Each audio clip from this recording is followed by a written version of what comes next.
नमस्कार साथियों, आप देख रहे हैं भारत न्यूज़ टुडे और मैं हूं इस वक्त आपके साथ मुकेश रस्तोगी।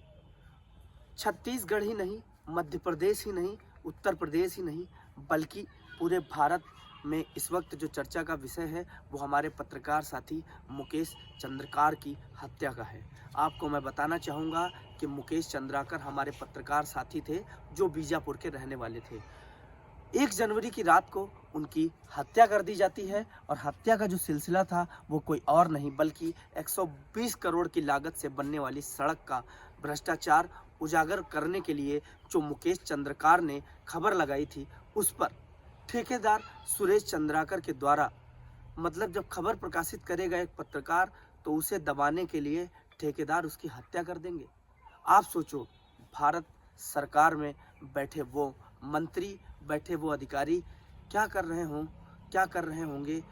आप खुद सोच सकते हैं कि जहां एक तरफ देश का चौथा स्तंभ होता है पत्रकार, वहीं पत्रकारों को सच बताने की फीस के लिए, यानी कि आप सोचो कि सच बताने की फीस उन्हें इस तरह से अदा करनी पड़ रही है कि ठेकेदार उनको अपने फार्म हाउस पर बुलाकर हत्या कर देते हैं। और हत्या कोई मामूली हत्या नहीं बल्कि एक निर्मम हत्या। पसलियां तोड़ दी जाती हैं, दिल को, ये समझ लीजिए, एकदम दिल के भीतर तक प्रहार किया जाता है। यानी कि पूरा इरादा था कि किसी भी तरह मुकेश चंद्रकार की हत्या करना हमारा मकसद हो गया है, ऐसा सुरेश चंद्राकर का लक्ष्य बना हुआ था।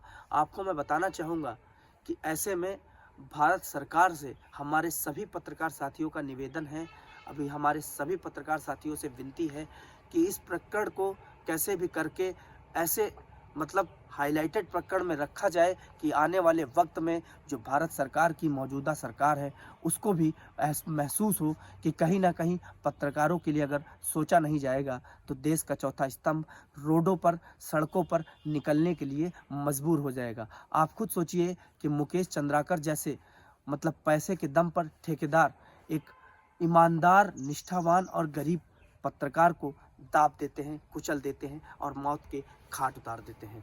मैं आपको बताना चाहूँगा कि मुकेश चंद्राकर एक ऐसे हमारे पत्रकार साथी थे जिन्होंने देश के वीर बहादुर जवान, सीआरपीएफ के एक जवान को नक्सलियों से आज़ाद कराया था। आप सोच सकते हैं कि ऐसे देश में पत्रकार कितने होंगे और कहाँ-कहाँ होंगे, और जिसके बाद अगर वो सच खबर में प्रकाशित कर देंगे तो उसके बाद हत्या कर दी जाएगी। ये एक बहुत बड़ा सिलसिला है सोचने वाला। भारत सरकार को इस पर कई अहम सवाल करने चाहिए। सेंट्रल गवर्नमेंट को, स्टेट सरकार से कुछ ना कुछ पूछना चाहिए।